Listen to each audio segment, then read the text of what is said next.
Esporte Ágil TV, o videocast do esporte de Mato Grosso do Sul. Num só clique, nesse programa eu recebo o Brunão do Jiu-Jitsu para falar um pouco da associação Lutando pelo Bem e o seu projeto no Copavila, em Campo Grande. Se fosse você, eu ficava no vídeo.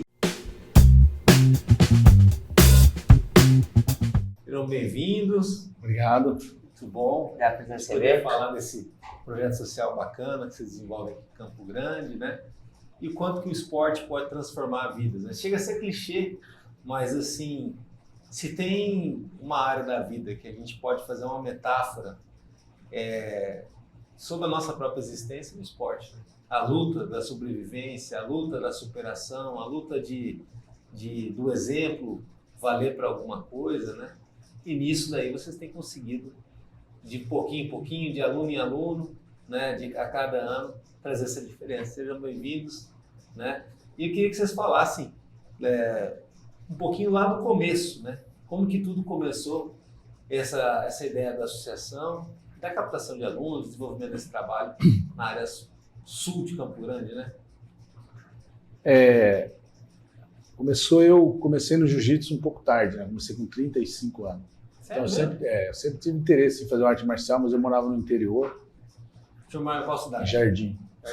E não tinha? Não tinha um esporte, não tinha esporte, luta marcial. Então, aí quando eu mudei para Campo Grande, um colega meu, aí eu via falar do jiu-jitsu, mas no Jornal Nacional, os Pit Boy lá no Rio de Janeiro e tal. De forma negativa, né? De forma negativa.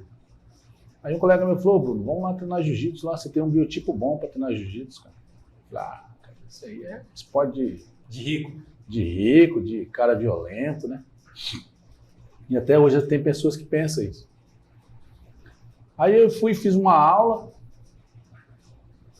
gostei, aí fui comprar um kimono. Caro, financiei o kimono, né? Cara, a gente tá falando de que época, mano? 2004, 2005. Ou seja, sempre foi, né? Hoje ainda mais. Não, né? mas na época era R$200, hoje é 200 e pouco. E é mais fácil para gente comprar. Ah, entendi. Antigamente eu financei pela Losango. A perder de vista. Aí treinei 200 que o salário mínimo estava aqui em quase 600, 500 reais. Não, né? o salário mínimo na época, logo que tinha começado o Plano Real, né, o salário mínimo acho que era 90. Ah, entendi. Era 90. Você está falando dos anos 90, isso aí. Não. Quando começou o Plano Real. O Plano Real começou aí em 2004. 2004 dava em 300 reais. Mais ou menos isso aí, entendeu? Então, era bem salário mínimo. Era bem salário mínimo, então era quase o salário mínimo. Aí, treinei um mês e desisti. Aí um dia eu abri o guarda-roupa, tá lá o kimono. Eu falei: cara, paguei caro nesse kimono aí, não fui treinar mais, né? Aí um colega meu queria ir treinar. Aí ele me chamou, falou: vamos? Eu falei: vamos. Aí comecei a ir. E aí eu comecei a levar o Breno. O Breno acho que tinha 7, 8 anos na época. Comecei a levar ele. Que é o inverso do senhor, já começou cedo. Ele começou cedo, aí eu comecei a levar ele. E aí eu comecei a pegar gosto. E eu já fui sempre levando pro lado professor. Aí de faixa azul eu puxava aquecimento, eu já pegava os brancas, ficava com os brancas, e eu já fui levando para esse lado. Aí eu já pensei de ir para azul, falei: cara, quando eu for faixa preta eu vou montar uma equipe. Vou ter a minha equipe, minha própria equipe. Aí minha filha também entrou, aí minha esposa entrou, aí era a família que ia treinar. Só que aí começou a pesar, né? Era 4. Teve época que eu tinha meio kimono, quando eu ia comprar um kimono para mim, acabava o dele, ficava pequeno, acabava, tinha que comprar um para ele. Aí quando eu pensava em comprar para mim, tinha que comprar para menino. Aí eu tinha meio kimono, que era só a parte de cima. A parte de baixo não tinha. E fui indo com o tempo assim, e aí resolvemos montar o projeto na varanda de casa. Eu tinha uma varanda lá, 4x12, falei: cara, aqui dá para montar uma academia, aqui um projeto social, para ajudar essa molecada da rua aqui. Aí eu chamei a gurizada, começamos a chamar, e eu fiquei 1 ano na frente ali. Aí eu passei o Breno, falei para ele: a partir de hoje é seu. Você vai tomar conta disso aqui nessa parte. E que idade que você estava quando você recebe essa responsabilidade? 17 para 18 anos. Que legal, puxa vida. E você já vendo tudo acontecer, o exemplo já estava dado. Sim. E aí você recebe essa incumbência, né? Sim. Basicamente só segui o módulo dele, que eu via como ele dava aula, eu prestava atenção como os outros professores davam aula, como eles faziam. E porque eu comecei novo no esporte, eu era novo, mas eu já tinha muita responsabilidade. Porque o esporte ele te ensina muitas coisas, correto? Então, quando chegou a minha hora de dar aula, quando eu tinha 17, 18 anos, eu não estava pronto, mas eu não era igual um menino de 17, 18 anos. Eu era um pouco avançado, pelo fato de eu ter começado a arte marcial muito novo. E é isso, assim, toda novidade, ela tem uma potência muito grande, né? Quando você vem com um projeto social novo, ainda mais ligado ao esporte, para a meninada, o pessoal vai os curiosos, vai a pessoa que fica um mês, depois larga, né? Sim. Mas, assim, é um barato, né? E como que foi, assim, a recepção dali da região do Copa Vila para o projeto da meninada da região ali? Vocês tiveram bastante alunos no começo? Como foi a resposta a isso? Lotou. Lotou? Lotou que tanto que nós tivemos que sair da varanda de casa e alugar um salão. Que legal. Aí tivemos que alugar um salão. Quer dizer, eu financiei os tatames, né? Sou funcionário público, eu financiei os tatames. Aí cresceu tanto que ele falou, vamos ter que ir para um lugar maior. Aí a gente alugou um salão. E assim, sempre é o intuito de projeto, E a gente foi para o salão. E o bom do Breno, que o Breno era lutador, então ele ensinava e ia lá no campeonato e fazia.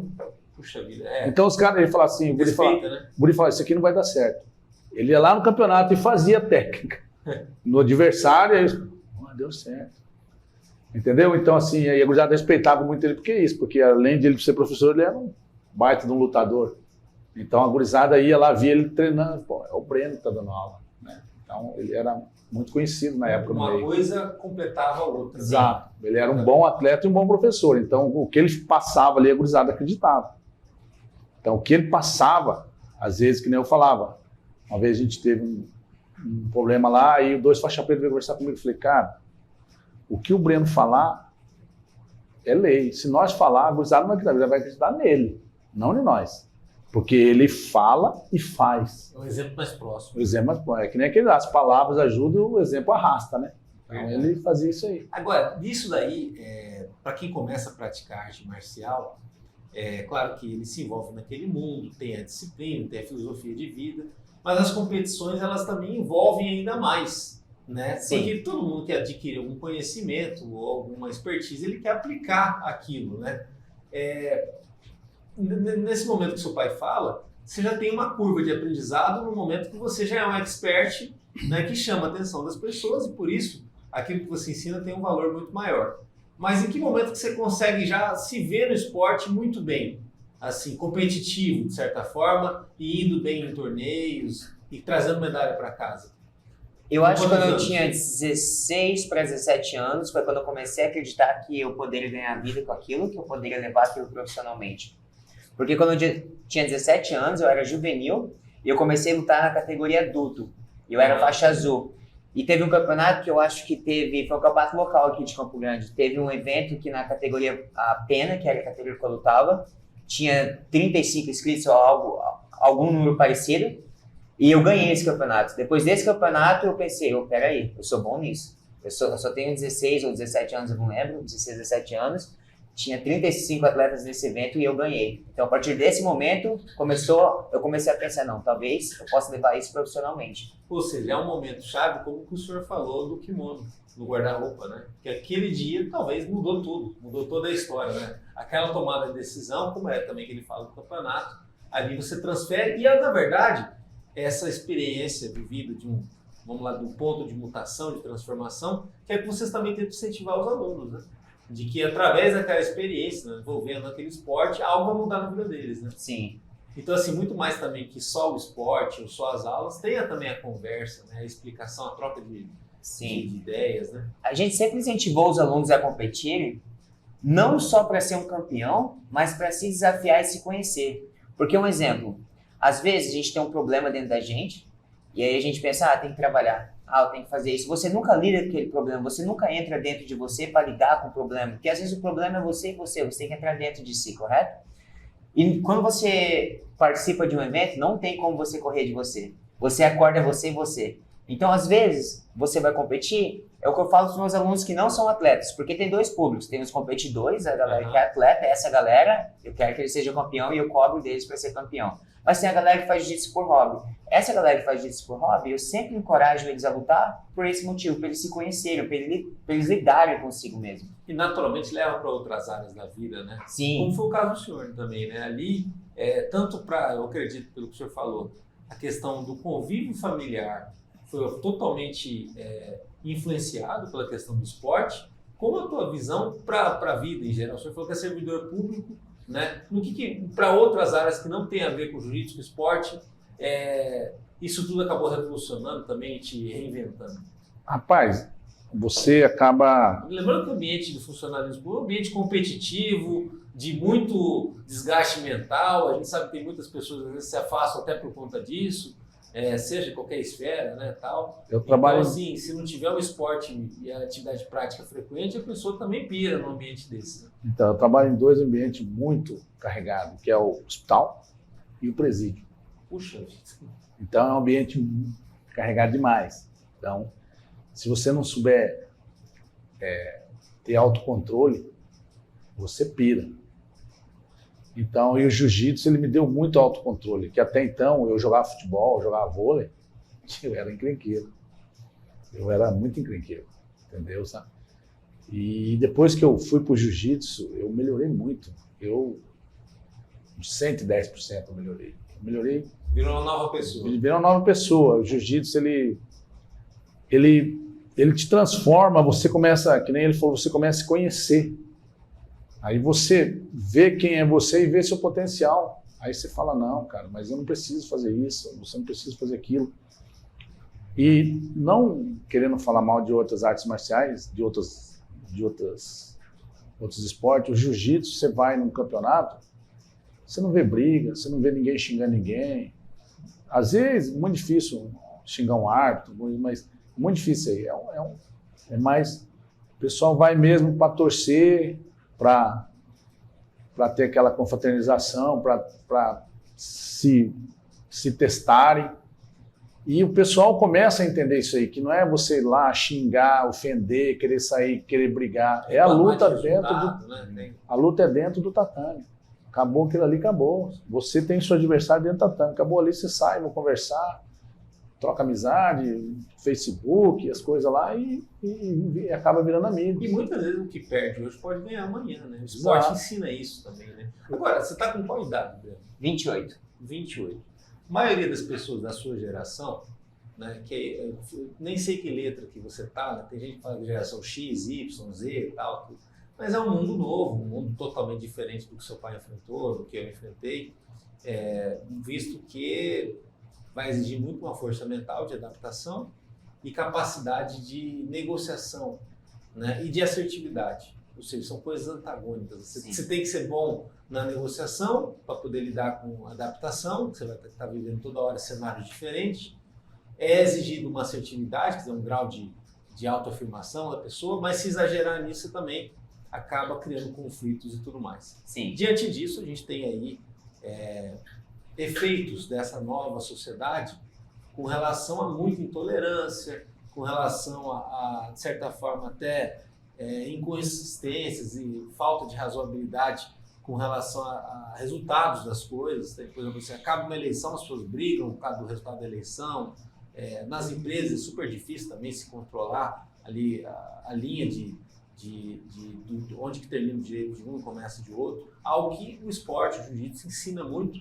Eu entendo pouco do esporte, mas pouco me ensinaram até hoje. Me falam que o jiu-jitsu tem muito a ver com a flexibilidade. Sim. Né? Você acha que esse é o grande aprendizado que cedo você teve acesso por conta da tua família e que hoje você pode passar para os mais jovens, da questão de seja flexível e mantenha-se flexível o máximo que puder e utilize isso como uma vantagem? Sim. Já que numa luta, de certa forma, o mais rígido, o mais durão, muitas vezes é o mais vulnerável. Tá? Sim, concordo com você plenamente. E eu não moro no Brasil hoje, eu moro no Canadá. E eu tenho um negócio no Canadá e o meu negócio eu organizo eventos de jiu-jitsu. Então, tudo que eu aprendi, tudo que você me falou no jiu-jitsu, eu uso no meu negócio. Por exemplo, se eu e você está negociando, Se você sentir a energia que eu quero só te amassar, que só eu quero ganhar, que, um exemplo, a gente está negociando o valor do ginásio. Você quer um valor de 7? Isso foi uma tendência por muito tempo, né? Sim. Quem era assim vencia. Sim. Né? Na vida. Sim. Né? E se a gente não tiver uma flexibilidade e achar uma maneira que eu e você tá ganhando e achar o meio termo, a gente nunca vai entrar em um acordo. Então o jiu-jitsu me ensinou isso e hoje eu levo isso para os Que é negócios. a metáfora da folha, né? Que a folha dura, na hora que vem alguma força aplicada sobre ela, ela quebra, né? O galho. Sim. Já o galho flexível, ele Sim. sustenta. Numa luta, né? O senhor que ajudou o Breno a entrar nesse mundo e conversa tanto com os jovens, como que essa questão da flexibilidade ela pode ser identificada como uma vantagem e como se ensina isso no dia a dia para a meninada com relação a, assim, termos práticos? É que nem eu falo para eles assim. Que no posicionamento, no movimento?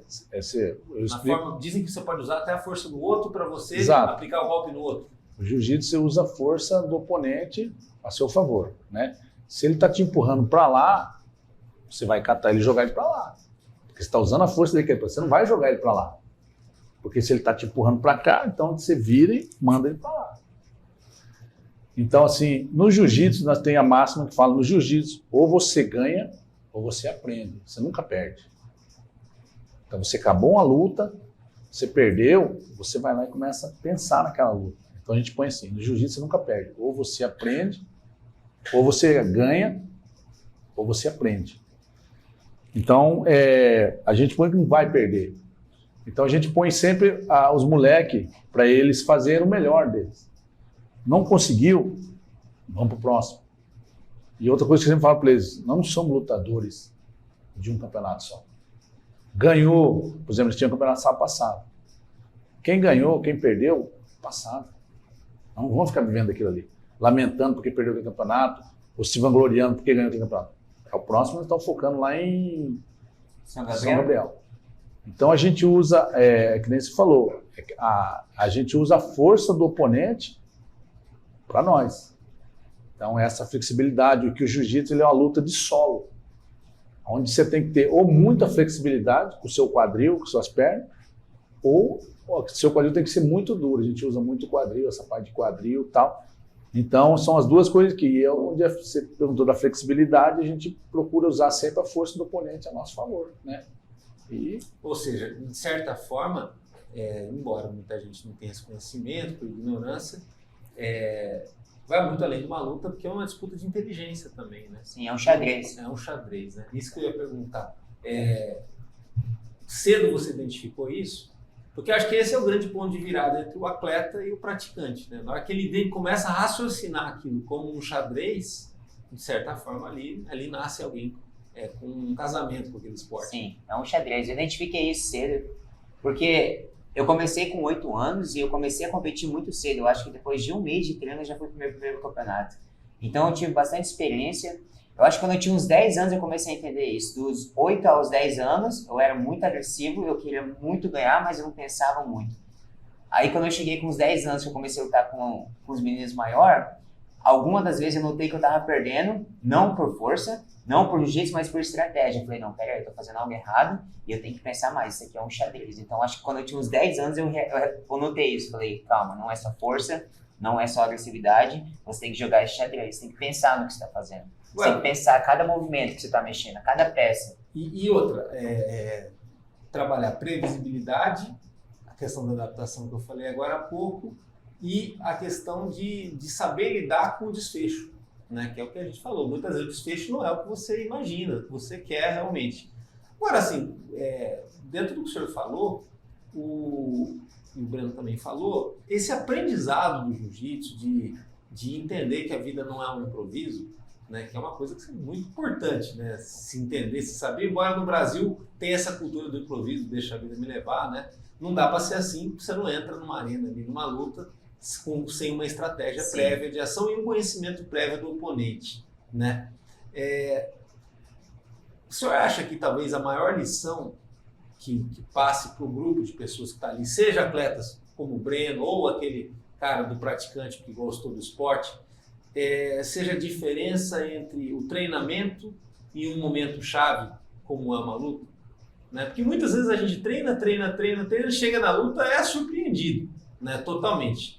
né? E muitas vezes, se você treinou e chegou na luta e não foi surpreendido, é uma lição que você leva para tudo, né? Para um concurso, para uma empresa, para a família, para si próprio. E, de certa forma, é aquele orgulho que, assim, é até difícil de descrever, né? Poucas vezes na vida a gente tem isso, né? O jiu-jitsu ele não é só treino, é que nem o Breno fala, ele é cabeça, né? Você tem que estar mentalmente preparado também. Então não adianta você ter força, ter fôlego, ter gás, se treinar todo dia lá 200 vezes se a sua cabeça é fraca.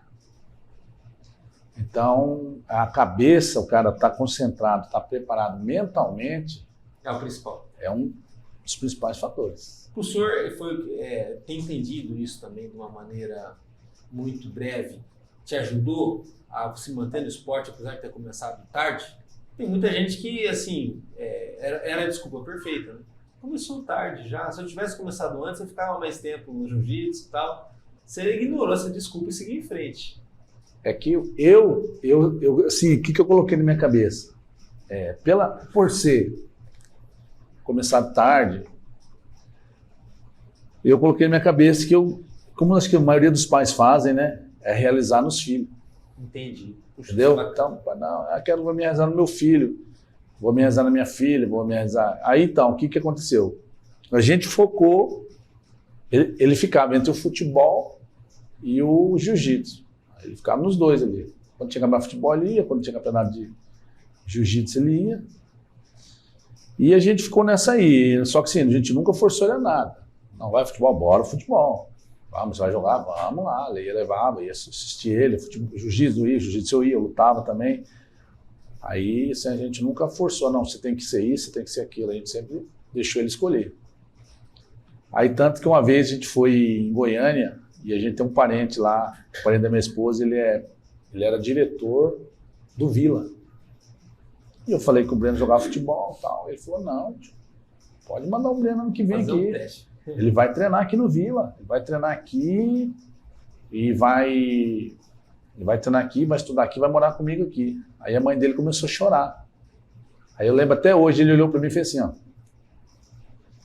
E daquele dia em diante ele desistiu do futebol. Não sei se ele viu que a mãe dele chorou, não sei. Ele parou com o futebol. E ele começou a focar no jiu-jitsu. Focar. E assim, mas nunca forçamos ele a nada. Né? A mãe dele não queria que... Ainda eu falo para ela, ó, você não queria que seu filho ficasse a 800 quilômetros daqui a Goiânia é 800 e alguma coisa? Hoje ele está a 8.000 quilômetros. Então, ficou mais longe ainda. Né? Então, assim, a gente nunca forçou ele a nada. A gente sempre colocou ele para fazer o que ele quisesse. Né? Então, o esporte está aí para todo mundo. E eu hoje, por exemplo, eu não treino. Os caras perguntam, você não vai competir? Não tem como competir. Porque por exemplo, eu estava à noite no hospital, saí 6h30 do hospital, fui para o presídio. Saí agora do presídio, aí eu vou malhar, aí vou 5 horas da aula. Então eu não tenho como eu treinar. Então eu optei, ou eu treino, ou meus alunos treinam. E eu optei por me realizar também nos meus alunos. Então eu tenho aluno para fora, eu tenho aluno ali que são acima da média. Então eu me realizo neles. Então, assim, desde o ponto quando eu comecei, eu já sabia que eu não vou virar nada.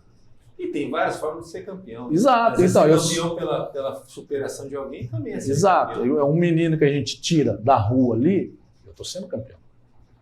Um menino que você ajuda ele a se desviar daquele... Que nem a gente tem um pai policial lá, a gente está tentando marcar para levar os guris lá no batalhão de choque. Porque ele falou, Bruno, a gente tem que trazer esse moleque para nós. A gente tem que trazer para o lado do bem. E eu falo para eles, vocês nunca têm que pensar que o mal vai vencer o bem. Sempre o bem vai vencer. Então a gente vai marcar, não sei se vai ser sábado ou no outro, para levar eles lá para conhecer o batalhão de choque, conhecer o lado policial. E eles sempre colocam isso aí para nós fazer, isso aí com eles. Então é o que a gente quer. Então, cada menino que eu tiro da rua, cada menino que eu mudo a vida dele, eu estou sendo campeão. Melhor que medalha de ouro, na minha opinião. Melhor que se eu estivesse sendo competitivo. Aonde meu filho está hoje? Hoje ele é exemplo para a grande maioria aqui. Ele, a minha filha, que também está lá no Canadá, e semana que vem, ou na outra semana, ela está chegando para lutar o brasileiro. É outro também que a turma vê assim e fala, nossa, olha os filhos do Bruno onde estão. Nesse jogo mental da vida, né, trazendo um exemplo, que no Brasil tem o Sebrae, né? Quando vão fazer o Empretec, se você é de uma área, aí eles falam que para você empreender de mentirinha lá, né, para fazer um teste e tal, você precisa empreender em outra área, se reinventar, né? E a partir dali, muitas vezes, um negócio que é bolado naquela situação se torna até um negócio de verdade e segue em frente, gera emprego e tudo mais, né? Provando que as pessoas às vezes precisam ser resetadas, né? Sim. A gente não é absoluto e tudo mais. Eu, no futebol, por exemplo, sou analista de desempenho. Depois que eu fiz o curso, para mim virou um inferno. Eu não consigo ver um jogo de futebol, porque eu fico raciocinando como analista de desempenho. Não tem mais aquele raciocínio do torcedor. Eu já sei que vai ser o gol no começo da jogada, eu sei que o time está em perigo. Mudou bastante minha cabeça e tal. Se eu pudesse, eu tinha cancelado o curso, que eu acabei não aplicando. Mudou minha forma de ver o mundo. Onde eu quero chegar? Eu ainda vejo um gargalo muito grande para muitas áreas fundamentais que poderia ser preenchido pelo exemplo ou por valores que têm muito a ver com as artes marciais, especialmente no jiu-jitsu, na política, no futebol, vamos supor, uma equipe de vôlei, muito para que vocês tenham esse domínio muito preciso de excelência do mental. E isso vale também para a área empresarial. Sim. Daqui a um tempo, ou hoje, você já pensa em trabalhar também esse outro lado, dessa outra habilidade que o esporte foi te dando, de palestra, de talvez envolver treinamentos para as empresas, Sim. O treinamento sem kimono, né? Que também é super importante, porque eu percebo que é do ser humano, é inato dele a luta, Sim. a sobrevivência, a defesa e tudo mais. A questão é o problema da gente estar desvirtuando isso de uma forma banal, né? A luta pela luta, ou como é hoje, esse efeito até Big Brother, né? As pessoas, elas entram em conflitos e se associam em conflitos e tudo mais, só que não tem 1 milhão em jogo, né? E aí fica complicado depois, às vezes, para quem tem que segurar isso. Isso às vezes numa família que vai estar dividida, às vezes numa empresa que vai estar dividida, que não vai prosperar, ou às vezes até num time de alguma coisa. Eu imagino que no caso de vocês ali, em camadas diferentes, em níveis diferentes, ali você tem um time e uma visão de time também entre as pessoas, né? Que é no mínimo de cooperação, né? Sim. Um dia eu vou dar palestra. Tem um cara que eu me inspiro muito, Tem o que nome se dele. preparado para isso, né? Sim, eu já tenho estudado, comecei os meus estudos. Tem um cara que eu me inspiro muito, o nome dele é Joel J. E ele era um nadador profissional, sabe quem é? Ele era um nadador profissional, sim. E hoje ele dá palestra, hoje ele fala de mindset, ele fala de cabeça. E eu acho que os dois mundos é muito ligado. Um exemplo, o que acontece no mundo empresarial? A gente é um time. No esporte, o que eu aprendi? Se a gente é um time, o que a gente está fazendo de errado? O que a gente está fazendo de certo? O que a gente pode melhorar? O que nós temos que fazer para melhorar? Quais são os erros? Quais são os acertos? Agora a gente vai conectar a nossa mente para achar a melhor maneira de ser feito. Isso a gente aprende no esporte. Se a gente levar isso para o mundo empresarial, é a mesma coisa. Só que o que eu vejo hoje em dia? Você quer estar certo? Ele quer estar certo? E eu quero estar certo. Então as pessoas elas não estão procurando pela melhor maneira de se fazer. Elas querem falar do jeito delas e nem sempre é do meu jeito. Se faz sentido, faz sentido. Se eu estou conversando com você, eu estou procurando a melhor maneira de ser feito. Se o seu jeito é o melhor jeito de se fazer, não o meu, eu vou com o seu. Então, eu acho que a luta, o esporte e a área empresarial, se você pegar as coisas que você aprende na arte marcial, você vai levar para os negócios e você vai se dar bem. Que é a lealdade, que é a disciplina, que é ter foco, resiliência. Na verdade, o esporte ele tem muito mais a ensinar para a área empresarial do que a área empresarial ensinar para o esporte, né? Até pela metáfora, pela questão do tempo de existência e tudo mais. Agora, dentre essas questões que você falou muito bem, né, dessa convergência que pode ter, a principal, talvez, é do não desistir, né? Sim. Que acho que esse é o grande troféu lá que vocês passam por um dia para os alunos, né? Esse daí eu acho que talvez seja a luta mais difícil que a gente trava todos os dias, né? Quando o aluno chega para treinar comigo, que ele vai começar a aprender, eu falo para ele assim, ó, eu não quero ouvir essa palavra, eu não consigo. Se você falar essa palavra para mim, eu já abandono você. Eu quero que você fale assim, eu vou tentar. Mas e quando o cara tá triste? E quando o cara tá mal? Tem essa também. Às vezes o cara vai chegar para treinar lá um caco, a vida dele tá um lixo, Mas, tá complicado, mas ali tem que dar certo. então, aí ele não vai fazer isso no primeiro... Eu tô falando pro senhor no exemplo, que o senhor também só lida com bronca, né? No hospital você tem o cara que tá desenganado, no presídio você tem um cara que também curva de rio, tá complicado, e mesmo assim, em alguma forma, naquela sementinha, naquele milagre, tá conservada a esperança e o acreditar, né? Então, ou seja, o senhor é um cara com autoridade para poder falar assim, ó, não vem com essa conversa, não vai dar certo. Então, aí o que você fala? Você fala isso para ele não vai aprender num dia. Ele não vai conseguir fazer um rolamento num dia. Ele está ali para aprender, ele vai levar uns dias.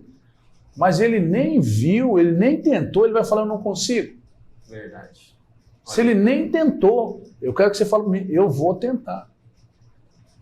A hora que você falou, eu vou tentar, aí nós vamos até você conseguir. Agora você faz isso, eu não consigo. Aí você me desanima. Aí eu já abandono. Aí eu falo, não, pelo amor de Deus, aí não. Então você não quer treinar. Esse é mais difícil do que o atleta em alta performance que enfrenta uma lesão ou alguma dificuldade, né? O atleta em alta performance, os atletas de alto nível, ele mesmo teve 3 lesões, né? Ele teve 2 de joelho, uma de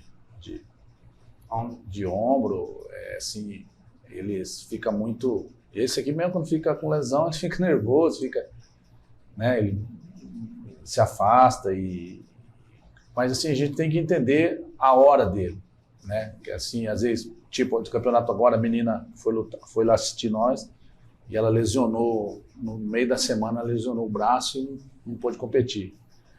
Aí eu falei para ela, e você como está se sentindo? Ela falou, nossa, eu queria estar ali, né? Saiu lágrima do olho dela, eu queria estar ali, eu estava lutando e tal. Então a gente entende isso aí, porque a gente já foi também, já lutei os campeonatos, não fui de alta performance, mas já lutei os campeonatos, ganhei experiência, e eu, 12 anos que eu mexo com aluno, né, com coisa. Então você vê quando ele está bem, quando ele não está bem, quando ele está chateado, quando ele tem problema em casa, porque a gente tem muito criança com problema, né? E aí minha esposa entra para resolver essa parte fora do tatame ali. Minha mãe é psicóloga. É a psicóloga, né? Ajuda muito. Então, assim, a gente vai sempre... Só que, assim, quando eles chegam lá, Rapaz, tem dia que eles não querem ir embora. Os pais ficam loucos lá, vão embora. E eles ficam, não, calma aí. Eles querem ficar ali entre eles, brincando. Ali. Eles não querem ir embora. Porque é um ambiente bom, né? É um ambiente tranquilo, um ambiente de respeito, onde reina a paz, às vezes tem uma picuinha aqui, uma picuinha ali, que são família, né, cara? Eu chamo, a gente conversa, mas tem dia que ninguém quer ir embora e os pais ficam chateados. Rapaz, quando é final de semana, feriado prolongado, os pais ficam doidos. Nossa, mas não vai ter treino? Rapaz, eu não aguento, esse menino lá em casa, esse guri não vai ficar lá em casa. Ô, Bruno, treina. Aí tem que abrir um dia de treino. Porque senão os pais não aguentam. E eles em casa, tipo, pegar quinta, sexta, sábado, domingo, segunda, aí eles ficam doidos. Aí vai criando uma agenda na região, né? Agora, assim, na vida, uma crença minha, né? Não existe vitória linear. Então, essa história do planejamento, a risca, né? Que vai ser assim assado, ele cai por terra no primeiro dia, né? Sim. Agora, a vitória, ela existe, como é que fala? Com o que você tem em mãos e com o que você possa ter em mãos depois, né? E dentro desse aí, o mérito vem em você resolver aquela questão. O seu pai disse no começo da entrevista, de uma forma brilhante, a passagem do só tinha o que parte de cima do kimono, meio kimono. E isso não impediu dele hoje ser um sucesso no projeto social e tudo isso acontecer, né? Muitas vezes as pessoas não começam por não ter as condições ideais ou acreditam que não venceram por não ter as condições ideais, lembrando que um campeão, como no teu caso, muitas vezes disputa ali lesionado. Sim. Né? Ou disputa com alguém mais forte, ou disputa em circunstâncias muito adversas. Sim. Você hoje está longe, você traz muita coisa de Mato Grosso do Sul, da sua vivência aqui, para lá. Né? E a tua forma de manter essa conexão com aqui de alguma forma uma lembrança, de um exemplo, uma coisa que você viveu. E você está no primeiro mundo, né? Canadá e tudo mais. Você acha que hoje lá o que te destaca é saber fazer com o que tem, com o pouco? Essa coisa do brasileiro de ser prático, de não perder tempo e tudo mais? Algo que talvez deixa talvez um norte-americano, um canadense mais paralisado? Mesma coisa com o europeu também? Sem dúvida nenhuma. Cortella fala isso, você tem que fazer o melhor nas condições que você tem, até você ter condições de fazer o melhor ainda. Então, eu nunca espero melhor a condição perfeita. E você percebe na galera lá? Percebo. Assim Às vezes eles são muito passivos, eles não querem ir porque eles, na cabeça deles aquela não é a condição perfeita de se fazer. Eu não, eu começo e aí eu vou achando a condição durante o caminho. Isso eu aprendi aqui no nosso estado. Eu aprendi, igual ele disse, só tinha um kimono, não estava esperando pela calça para me treinar. Colocava um short e colocava a parte de cima e ia treinar. E ele fazia a mesma coisa. Então, sim, com certeza. Esse é um diferencial que eu tenho. E a mente, igual a gente estava falando antes, né? E uma das sem-vergonhices do poder público no Brasil, todos os lugares do Brasil, infelizmente, principalmente com relação à área do esporte e da cultura, é justamente, às vezes, deixar o tempo passar e aquele projeto social ter que decolar para aí sim ele resolver ajudar. Sim. Né? Aí depois que o filho está bonito, todo mundo é pai. Sim. Né? Mas naquela parte difícil, já entrevistei várias pessoas aqui, é de roer o osso ali e muitas vezes é o professor, o idealizador daquele projeto, sozinho contra o mundo. Sim. Aí quando a coisa está melhor, está mais chique, aí o poder público Sim. entra, aí as empresas também entram, já pensando em retorno, porque o poder público, quando ele entra, é política. Sim. Né? Como está essa relação? Como vocês olham nessa relação do cenário para o esporte, né? Nas mais diversas esferas? Lembrando que, assim, antes de receber essa atenção, esse apoio, vocês já estão fazendo uma transformação social, né? Sim. Que deveria valer ouro num país onde você tem tanta desigualdade, tanto problema. Hoje nosso projeto tem 4 atletas que moram fora do país. E, de novo, esse projeto começou na varanda da minha casa. Tem eu e minha irmã, tem um menino que saiu do nosso projeto que mora comigo no Canadá, e tem um menino que mora nos Estados Unidos. E agora tem mais 2 crianças indo para o Canadá e nos Estados Unidos que também saíram do projeto. E ou seja, agora tem gente chegando. Né? Você tem um resultado ali muito claro, Sim. os troféus expostos. Né? Quando uma pessoa faz esse caminho, de certa forma um campeonato vencido. Sim. Né? Às vezes mais difícil até do que uma vitória de uma medalha. Né? Sim. Mais. Como tem sido essa situação? Lembrando que a gente está em ano de eleição. Né? Aí tudo gera uma atenção diferente da mídia, dos políticos e tudo mais, mas ali o mais bonito, o mais legal, que eu acho que vocês conseguiram, por mérito de vocês, é a regularidade e continuidade. Né? Nada dá certo sem constância de trabalho. Sim. A gente tem esse projeto faz 12 anos, então faz 12 anos que eu estou nessa batalha. Já passei por 3, 4 eleições. Chegam lá setembro, agosto, querem ajudar, mas fala assim, eu vou ser eleito, vou te ajudar, depois some. Então eu tomei 2 tomos, não tomo mais. Projeto social, não sei se foi banalizado uma época, e o que ele virou? Não sei se ele foi banalizado, que o cara montava, ia lá, pegava o dinheiro e sumia com o dinheiro. Né? Prestava conta, sumia com o dinheiro. Então assim, o que eu tenho ideia de projeto social? É o cara me chamar, falar, Bruno, o que você quer? Eu quero isso, isso e isso para montar esse meu projeto. Ok. Prestar conta. Todo mundo presta. Pode até conseguir nota falsa, coisa... Agora, resultado, ninguém engana. Cobra resultado. Tá, você falou que você ia lutar onde? É o brasileiro? Então tá, vamos lá. Vou aumentar lá no site do CBJJ. Que locação seus alunos ficaram? Primeiro, segundo, terceiro, levei, beleza. Então tem que cobrar prestação de conta e resultado. Ou seja, fazer uma auditoria real. Exato. Então eu peguei X, final do ano me chama lá. E aí, vamos prestar conta? Vamos. Está aqui as notas, está aqui tal. Vamos para os resultados. Que isso aí que o senhor está falando é muito importante as pessoas prestarem atenção nesse momento da entrevista, que é o que eu chamo de corrupção branca. Que isso aí não é crime, mas é uma falha do sistema. Por quê? A mesma coisa acontece com o financiamento público de campanha. Para que você vai ter 800 candidatos? Tem gente que está competindo ali claramente sem ter qualquer chance de vencer. Exato. E aí, se você for olhar, vamos por Campo Grande, são 29 vereadores.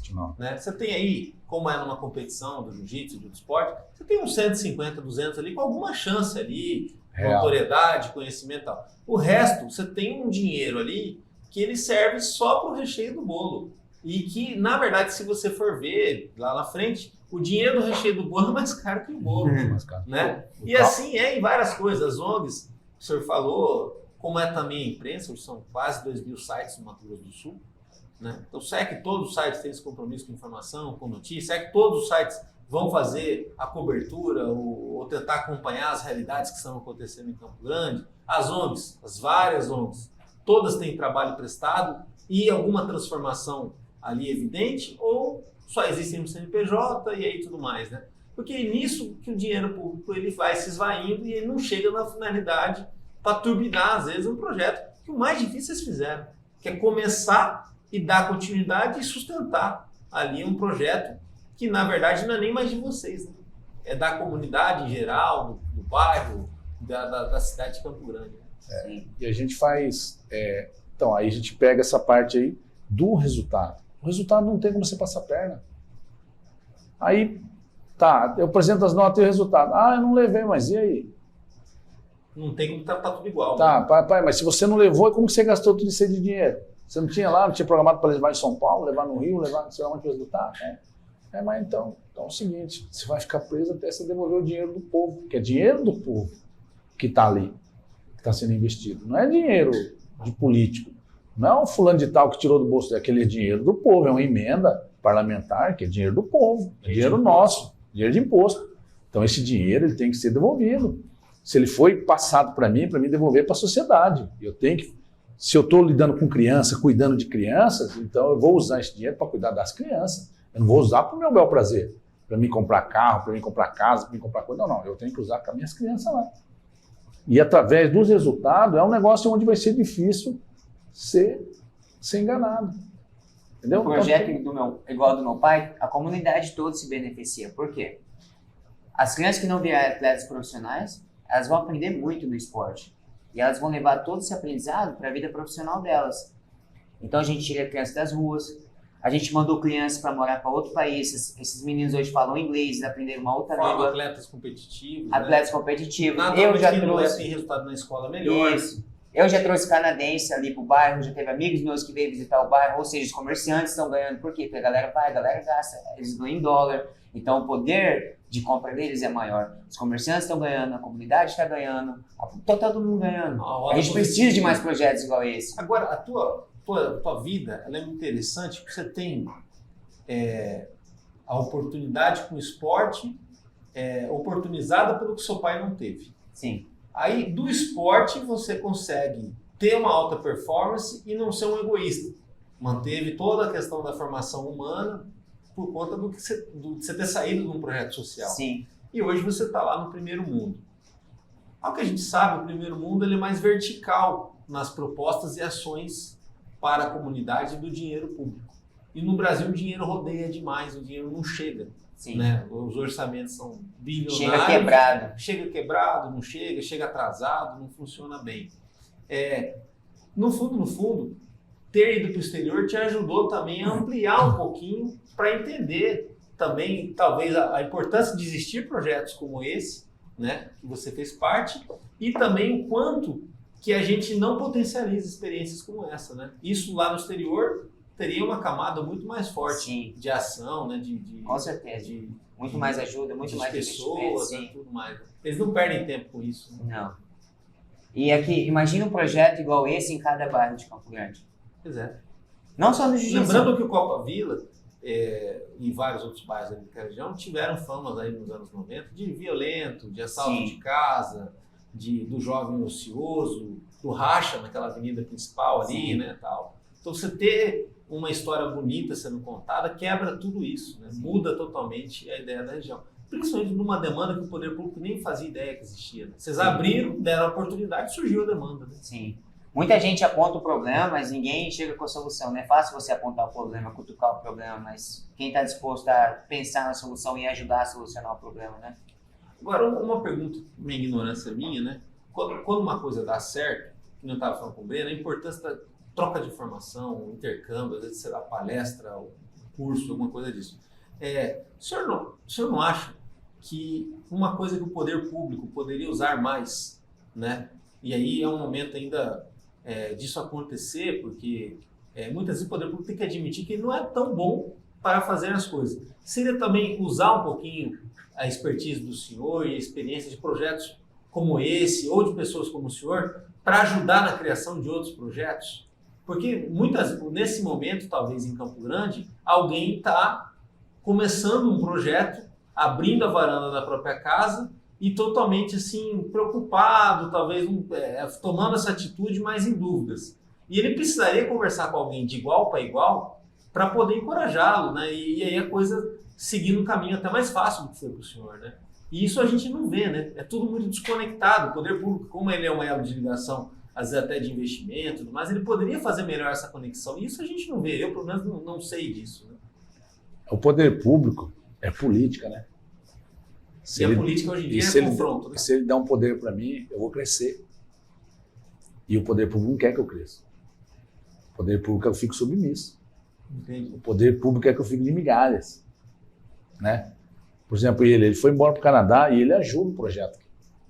Ele traz kimono, traz roupa, aí minha filha quando vem também, traz de lá roupa, coisa, tá ajudando. Que nem fala, ficou uma ponte agora a gente começar a mandar os alunos daqui para lá. Então isso que a gente está fazendo não é conversa.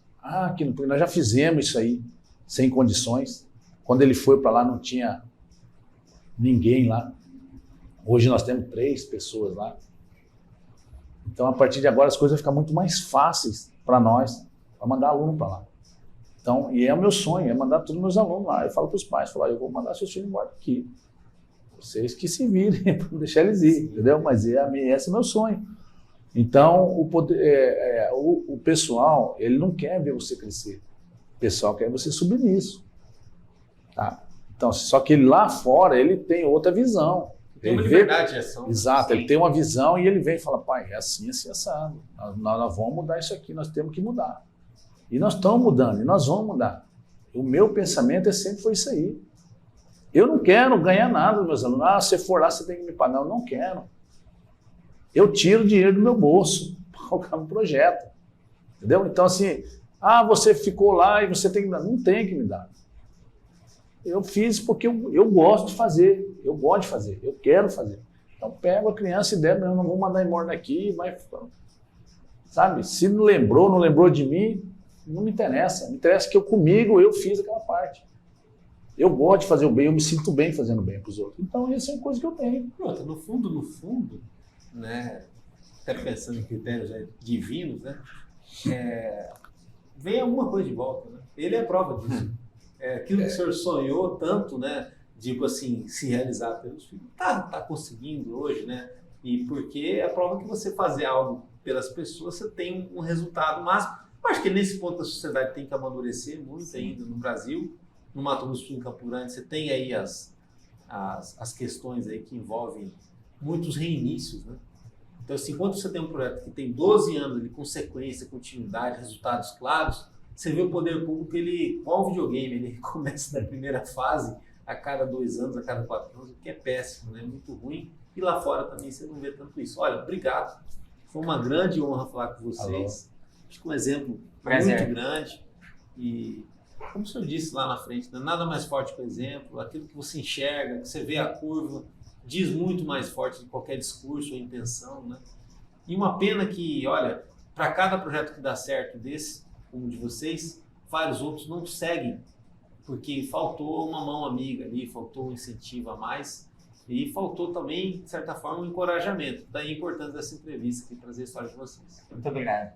Nós que agradecemos e eu quero agradecer também, principalmente, alguns pais que nós temos lá, que são a base também do meu projeto, que os caras não medem esforço para estar ajudando.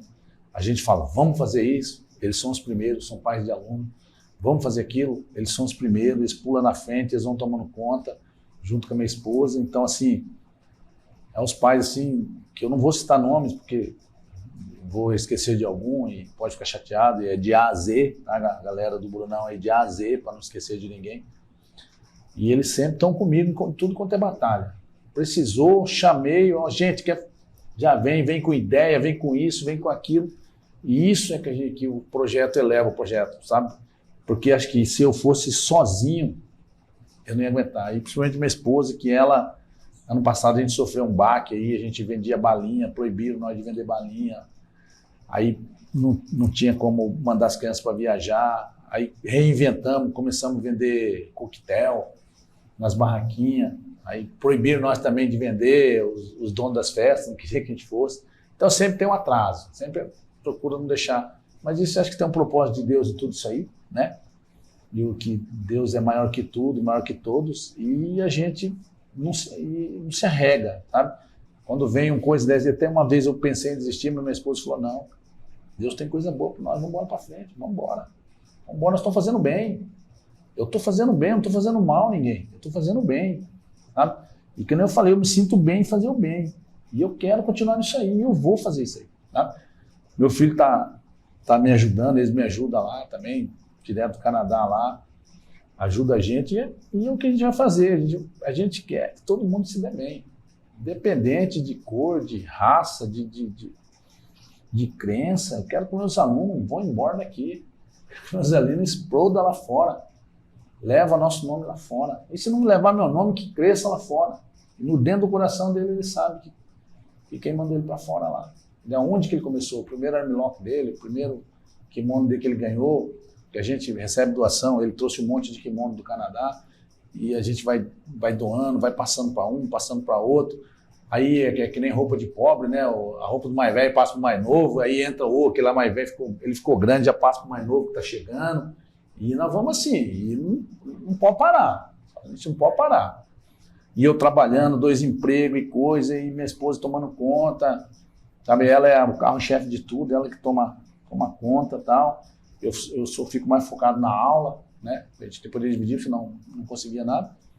E tem que trabalhar para sobreviver, né? Porque o jiu-jitsu não dá dinheiro, ele toma dinheiro meu, mas eu sou feliz quando eu tiro um guri da rua, quando eu tiro um guri de uma situação precária que ele está, quando a gente resolve o problema de uma criança, a gente resolve, então a gente tira eles de lá e bola para frente. O projeto não pode parar, né? E a gente vai continuar fazendo isso aí até quando Deus me der força. Quando eu tiver força, com 90, com 100, sei lá quantos anos eu tiver, eu quero estar fazendo bem. Acompanhe nosso trabalho no www.esporteagil.com.br. Lá no YouTube tem os cortes, as entrevistas completas, também muita coisa no Instagram ou no Facebook do Esporte Ágil. Até a próxima.